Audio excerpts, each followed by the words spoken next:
안녕하세요. 네, 반갑습니다. 오늘 5월 종합적용반입니다. 간단하게 오리엔테이션 하고 시작하도록 하겠습니다. 일단 이 화면이 넓어졌네. 강의 자료부터 확인하도록 하죠. 자료 보시면 핵심 200제 및 모범 답안 있죠. 원래 강의 계획표는 핵심 100제인데 100개 더 늘려서 200제로 잡았고요. 200제가 뭐 초가 될 수도 있습니다. 또 뭐 왔다 갔다 한다고 생각하시고 그냥 명목상 200제와 모범 답안 이렇게 보시면 되고, 요 문제와 이제 답안이 나오는데, 이 답안은 그냥 실제로 논술 문제 그대로 적용하셔서 쓰셔도 될 정도로 답안용으로 만든 겁니다. 그래서 여러분도 공부하신 걸 한번 정리해 보기에 상당히 좋을 거라 생각이 들고요. 그 다음 두 번째, 이 중요도 체크 있죠. 중요도 체크는 각 영역별로, 오늘은 이제 교육과정학이죠. 영역별로 별표 하나부터 별표 3개까지 해서 중요도별로 파악을 할 수 있고, 좀 강약을 조절해 가면서 공부할 수 있도록 안내를 하고 있습니다. 그래서 이제 공부가 조금 덜 되신 분들은 이제 별표 3개부터 먼저 보시고 2개, 하나 이런 순서대로 나가시면 되겠고, 이 별표는 달마다 조금 달라질 수도 있어요. 지금 현재 수준에서 별표를 책정한 거고, 7, 8월이라든지 9, 10월 정도에 별표가 하나짜리가 3개로 올라갈 수도 있고 그렇습니다.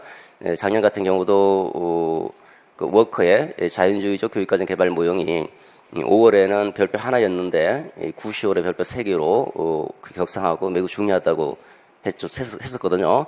그래서 시험에서 출제됐고, 재작년에도 마찬가지, 재작년에도 조나선의 구성주의, 그거 대부분 학생들 거의 다 틀렸는데 마찬가지로 9, 10월에 매우 중요하게 다뤘던 그 내용 중 하나이죠. 지금 현재 수준에서 제가 봤을 때 나와 있는 거 별표 3개짜리가 뭐 밑으로 떨어질 일은 없는데 하나짜리가 갑자기 위로 올라가는 경우도 있고 그렇습니다. 나중에 그런 이제 학계 동향 등을 살펴보면서 하는 얘기니까, 일단 지금 수준에서는 요 별표 3개짜리를 먼저 잡으시고 2개, 하나 이렇게 보시고, 별표 3개짜리는 사시 뒤진다 이렇게 생각하시면 좋습니다. 그 다음 세 번째, 쟁점 케이스 스터디가 있죠. 사례 연습입니다. 사례가 나오고 사례에 좀 익숙해지고 또 사례 적응력을 좀 키우자라는 차원에서 케이스 스터디가 있으니까, 요 세 가지 자료는 매번 나가는 자료다라고 보시면 되고, 별도로 이제 분류하시면 되겠죠. 영역별로. 오늘은 이제 교육과정학 영역이 나와 있죠. 이 세 가지 자료를 중심으로 해서 이제 진행이 될 것이고, 또 이제 객관식 기출 쟁점 교재도 같이 사용할 겁니다. 그 다음에 교육과 구조 세우기 Thinking Map이라고 하는 자료가 있죠. 요거는 이제 오늘 전체적으로 다 나가는 자료고, 다음부터는 이제 안 나가는 거죠. 그러니까 요거를 갖고 다니면서 상기하도록, 여러분 머릿속에 있는 내용들을 끄집어낼 수 있도록 이렇게 하시면 좋겠죠. 자, 여기서 이 Thinking Map에서 조금 변화가 좀 있습니다. 6페이지에 이 교육평가 부분에서 평가의 유형에 평가 방법에 따른 유형과 표준화 유무에 따른 유형에서 양적 질적 평가, 표준화 교사 재직 검사, 요 두 가지가 추가가 됐습니다. 기존 자료에서. 그 다음에 교육행정학 파트에서 교육행정 파트 조직 부분에서 조직 문화를 보시면 XY 이론, OCG 이론, 그리고 아즈리스의 미성숙 성숙 이론, 미성숙 성숙 이론이 조직 풍토에서 조직 문화로 바꿨습니다. 순서를. 재작년에는 이렇게 했는데, 작년에는 이렇게 했는데, 올해는 미성숙 성숙 이론을 조직 풍토에서 다뤘거든요. 이렇게 다뤄서 이제 제가 설명하다 보니까 조금 바로 XY 이론과 미성숙 성숙 이론 바로 서로 연결이 되는데 연결이 안 되는 부분이 있어서 다시 원래대로 위치를 바꿨습니다. 이건 별로 중요한 건 아니고, 제가 지난번에도 수업할 때 말씀드렸던 것처럼 미성숙 성숙 이론은 조직 문화에서 다루기도 하고 조직 풍토에서 다루기도 하고 또 동기 이론에서도 다루기도 합니다. 학자들에 따라서. 그래서 변동이 좀 될 수 있는 부분인데 공부하기에는 이게 좀 편할 것 같아서 다시 원래대로 갔습니다. 그런 부분에서 조금 변화가 있었다고 하고, 그리고 맨 마지막 파트, 마지막 장에 예, 교육 철학 파트가 하나가 더 추가가 됐습니다. 싱킹 맵. 그래서 요거를 이제 갖고 다니면서 여러분들도 공부하시고 구조를 토대로 해서 내용들을 떠올려 보는 방향으로 접근하시면 좋겠죠. 자, 그래서 요렇게 요 자료가 가장 기본적인 자료다라고 보시고, 나머지 여러 가지 자료가 있죠. 거기 합격 카드 자료는 이따가 이제 여러분 끝나고 나서 그 팀별로 팀을 조직해서 팀별로 공부를 하고 그리고 팀별 암기 테스트를 하게 되어 있습니다. 자세한 안내는 이제 별도로 다시 설명을 드리도록 하고, 그때 그 밑에 보시면 이제 암기 신청하시는 분들 신청한다라고 생각하면 거기다 체크해 주시고, 신청하지 않으면 이제 않는다라고 체크해 주시면 되겠고, 직강 분들에게만 하는 자료죠. 왜냐하면 직강생들을 위해서 별도로 팀을 만드는 거니까 팀은 자율적으로 참여할 수가 있습니다. 원하시는 분들은 원한다고 생각하고 체크하시고, 팀별 암기 원하지 않는다 그러면 원하지 않는다 이렇게 체크해 주시면 되겠고, 그리고 특별히 누가 하고 팀이 되고 싶다, 그럼 이제 혼자 결정하지 마시고 상대방 의견 물어보시고, 나랑 저 팀 할래? 해서 그동안 공부하셨던 분들은 이제 그렇게 하셔도 좋고요. 자기 생각에 따라서 하시면 되겠죠. 요건 앞에다가 제출해 주시면 되겠습니다. 자, 그 다음에 두 번째 강의 계획에 대해서 설명을 드리도록 하죠. 자, 강의 계획 자료가 있죠. 그 연간 강의 계획 자료에서는 오늘 이제 5, 6월 종합 적용반이고, 그 객관식 문제와 그리고 이제 객관식을 사례로 변형한 사례 연습 케이스 스터디 문제, 그다음에 논술형 이제까지 출제했던 논술형 문제를 중점적으로 다루게 되고요. 그다음에 모범 답안 100제인데 이제 200제죠. 200제 익히기. 그리고 이제 제가 여러분들에게 직강분들은 이제 개인 관리가 들어가죠. 그래서 끝나고 나서 몇 문항을 질문하게 됩니다. 그래서 공부를 한 다음에 그 일정한 시간에 제가 들어와서 다시 점검하게 됩니다. 그리고 이제 또 팀 학습을 하시는 분들은 팀별로 또 한 번 점검을 하게 되죠. 그래서 이중적인 점검 장치를 거친다고 보시면 되겠습니다. 자, 그 다음에 세 번째 과제가 있죠. 과제가 이제 오늘부터 이제 계속 나갑니다. 16회까지 계속. 1회 자료입니다. 1회는 사례 연습 문제죠. 교육과정 1번에서 논술과제 1번이고, 내일은 이제 논술과제 2번. 그래서 오늘 수업 배운 내용을 토대로 해서 암기를 하시고 집에 가서 시간 제한 두지 말고, 연습 단계니까 한번 논술 실제로 답안 쓴다고 생각하시고 답안을 써서 아침에 오실 때 위에 상단에다가 성함을 적으셔서 앞에다 제출해 주시면 제가 별도로 수고해서 첨삭을 하고, 그리고 첨삭은 암기 테스트 할 때 대면 첨삭을 하게 될 겁니다. 그리고 별도로 좀 일찍 가셔야 된다라고 하시는 분은 그 상단에다가 이름 옆에다가 몇 시에 나가야 된다 이렇게 써주시면 그분부터 먼저 첨삭을 해드리도록 하겠습니다. 자, 그래서 나머지 자료들 다 일단 옆으로 치우시고, 일단 우리한테 필요한 자료는 중요도 체크하고, 두 번째 핵심 쟁점 200제 및 모범 답안, 세 번째 쟁점 케이스 스터디, 요 세 가지가 이제 수업 시간에 주로 이용하는 자료고, 싱킹 맵은 여러분 스스로 갖고 다니면서 이용하시는 자료라고 보시면 되겠죠. 자, 그 다음 이제 강의 특징입니다. 오늘 5, 6월 강의는 어떤 면에서는 이제 그 징검다리 또는 디딤돌 성격을 띠고 있다고 볼 수 있는데, 1, 2, 3, 4월에 어느 정도 이론이 숙지된 상태에서 7, 8월엔 이제 어느 정도 본격적인 이제 문제풀이 단계라고 볼 수 있겠죠. 아주 본격적인 건 아니지만 7, 8월에는 7, 8월에도 이론 다시 한번 정리합니다. 쭉 한번. 그때는 완전 총정리다라고 보시면 돼요. 이론만 따로 정리 쭉 하고 영역별로 다시 완전 그 논술형으로 영역별 모의고사까지 같이 이렇게 이제 실시가 되죠. 그 모의고사 진짜 본격적인 모의고사가 7, 8월부터 이제 시행이 되고, 지금 조금 미진하신 분들은 7, 8월에서도 얼마든지 정리가 될 수 있고, 저는 개인적으로 7, 8월 매우 중시하고 있는 사람이에요.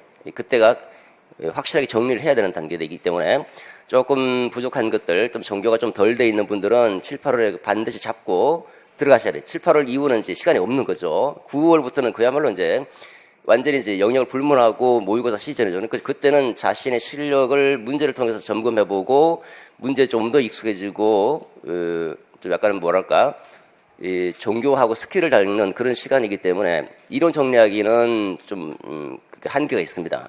그래서 7, 8월은 전체적으로 다시 한번 정리를 하는데 올해도 5, 6월에도 마찬가지로 이제 정리를 하는 시기인데 어쨌든 그 7, 8월에 이제 영역별 모의고사를 하기 전에 그 1, 2, 3, 4월 또는 이론과 문제에 약간 중간적인 성격을 띠고 있고 그래서 사례 연습이라든지 쟁점 연습을 통해서 이제 조금씩 익숙해가는 그런 단계다라고 보시면 됩니다.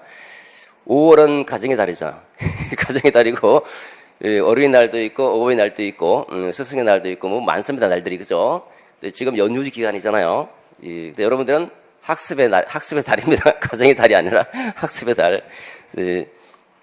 그리고 그래서 어쨌든 그 강의가 문제가 좀 많죠, 그죠? 객관식도 많이 다루게 되고 사례도 많이 다루게 돼서 문제를 다루면서 이제 여러분들이 조금 부족했던 이론을 다시 한번 재확인하고 문제를 통해서 다시 한번 이해하고 사례에 좀 적용하는 것이 좀 어려운 분들은 사례 적용하면서 좀 문제를 그러니까 개념을 좀 정교화시키는 그런 문제를 통해서 개념을 이해하고 개념을 적용하고 정교화시키는 그런 강의가 이제 5, 6월 강의다 이렇게 보시면 됩니다.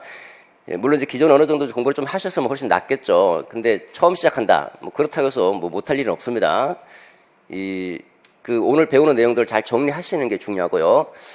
그리고 이제 뭐 미리 공부를 좀 해오면 훨씬 좋은데 굳이 뭐 그렇게 할 필요는 없고 제가 시간을 좀 드립니다. 이제 문제를 보고 약간 구상할 수 있는 시간 많이 드리진 않아요. 그냥 간단하게 키워드 정도 뽑아볼 수 있는 정도로 구상 시간을 드리고 그리고 또 다시 설명하고 뭐 여러분들의 시간을 조금 많이 할애할 겁니다. 많이 해봤자 정규 그 강의보다는 조금 더 할애한다는 거예요. 왜냐면 여러분 생각을 해봐야 되니까. 그냥 제가 일방적으로 설명해버리면 별로 남는 게 없거든요. 그렇습니다. 자, 마지막 마음가짐에 대해서 간단하게 말씀드리도록 하죠. 이제 어떻게, 우리가 어떤 마음을 가져야 될 것인가. 좋은 마음이죠. 열심히 하겠다. 뒤로 물러서지 않겠다. 문제가 좀 많고, 그렇기 때문에 자칫하면 이제 문제가 잘 풀리지 않는다. 그래서 조금 힘들어질 수도 있어요. 약간. 조금 공부가 조금 되신 분들은 되게 재밌는 시간이 될 수도 있고, 좀 정리가 안 되신 분은 조금 힘들어질 수도 있는데, 힘들어지든 힘들지 않든 상관없이 우리는 그냥 묵묵히 가는 거예요. 그냥 뒤로 물러서지 마시고 묵묵히 이제 걸어간다고 생각하시는 게 좀 좋겠죠. 그래서 피하지 마십시오. 좀 힘들더라도 회피하지 말고 그냥 정면에 나서서 얘하고 나하고 정면 대결한다 이렇게 생각하시고 어렵더라도 회피하지 마시고 조금만 참으시면 이게 충분히 극복할 수 있거든요. 그리고 이제 강의 우리가 이제 시간표가 있거든요. 그 강의 계획표 아까 설명을 안 드렸죠. 참 강의 계획표 이따가 설명드릴 텐데 강의 계획표 보면 이제 쭉 진행 시간이 있는데 주별로 어떤 것들을 나가는지 그래서 수업에 들어오기 전에 간단하게 목차라든지 간단하게 한번 훑어보고 오면 훨씬 좋은데 우리는 그런 시간이 없거든요. 그래서 시간이 되시면 훑어보시고 시간이 안 되시면 그냥 오셔도 좋습니다. 오시고 또 별도로 간단하게 훑어볼 수 있는 시간 간단하게 드릴 거니까 가장 좋은 방법은 한번 훑어보고 오는 거. 왜냐하면 문제를 적용해야 되니까. 근데 꼭 안 그러셔도 상관없습니다. 더 중요한 거는 수업이 끝난 다음에 정리하는 거예요. 머릿속으로 정리하고 암기하는 거. 개별적으로 이렇게 따로 정리할 필요는 없지만 간단하게 머릿속으로라도 정리해가면서 복습을 철저하게 하는 게 무엇보다 중요하다 이렇게 보시면 됩니다.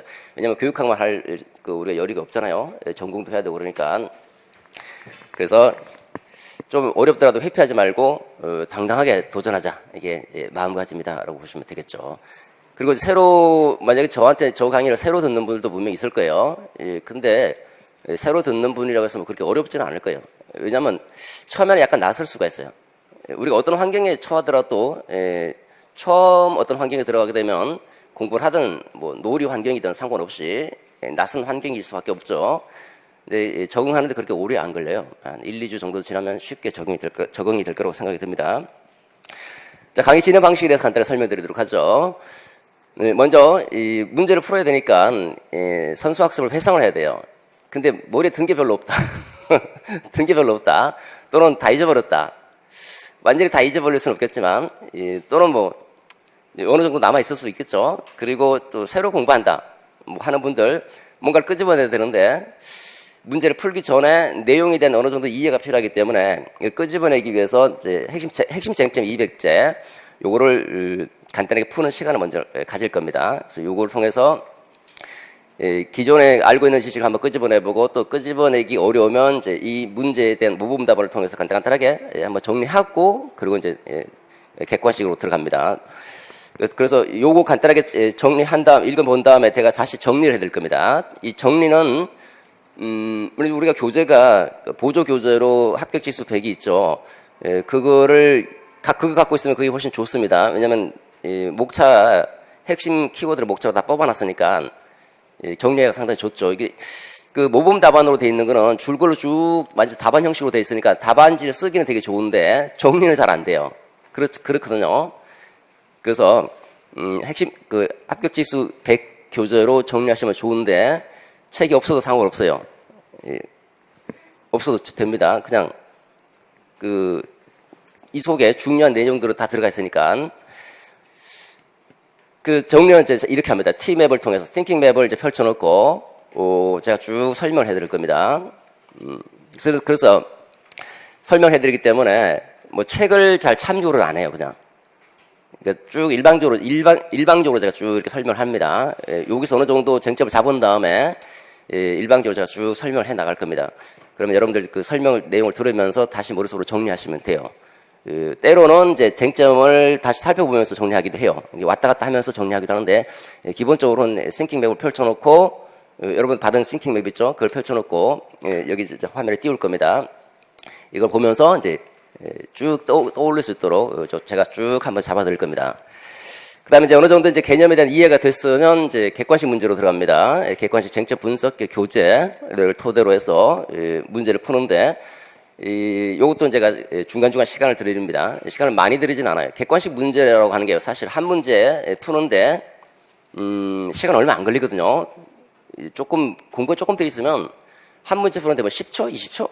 그 정도밖에 안 걸려요. 50문항이면 한 10분이면 거의 다 풀리잖아요, 거의. 우리가 객관식 문제 여러분 객관식 문제 안 풀어봤나? 학교 다닐 때 객관식 문제 보면 뭐 50문항이면 10분, 20분이면 다 풀리잖아요. 객관식 문항은 대부분 그래요. 그래서 잠깐의 시간을 드릴 겁니다. 그러면 객관식 문제 한번 풀어보면서 내가 잘 이해하고 있는지, 만약에 풀어보고 좀 이해가 잘 안 된다, 적용이 잘 안 된다, 뭐 틀린다, 그러면 그것만 별도로 체크하시고 다음에 또 보려고 하지 마세요.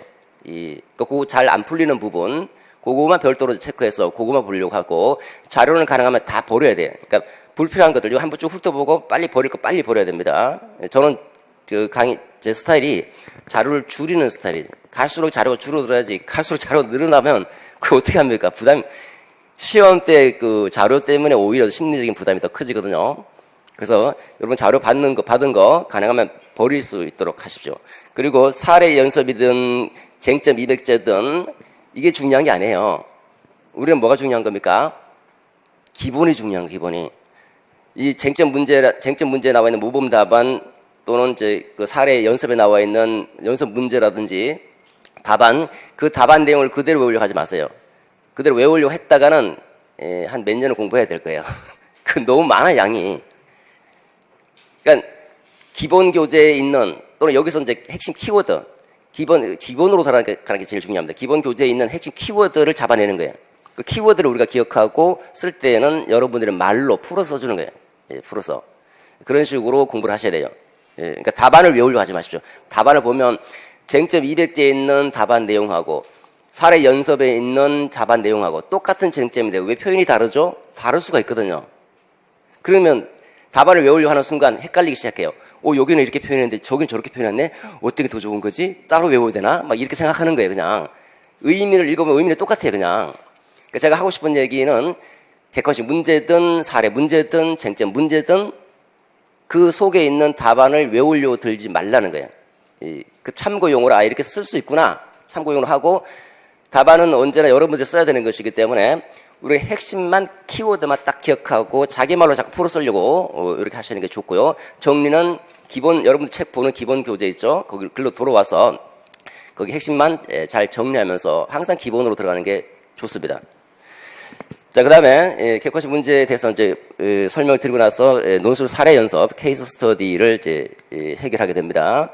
요거 간단하게 구상하는 시간 한 1분 정도 또는 30초 정도 이렇게 드립니다. 그 간단하게 한 단문 한 논점 이렇게 이제 보신다고 생각하시면 됩니다. 그 다음에 이제 논술 기출 문제, 이제 완전 논술형으로 되어 있는, 우리가 2013학년도부터 이제 교육학 논술이 시행이 되고 있죠. 그래서 한 8개인가 있을 겁니다. 요거는 일단 기본적으로 이렇게 나가고, 요거는 이제 중간중간 이 논술, 기출 문제를 이제 다루게 됩니다. 교육학 논술 기출, 해설집이 별도로 나갈 겁니다. 이런 식으로 강의가 진행이 됩니다. 됐죠? 강의 안내 간단하게 마치도록 하겠습니다. 조금 쉬었다가 이 본격적인 내용 설명 들어가도록 하죠. 네.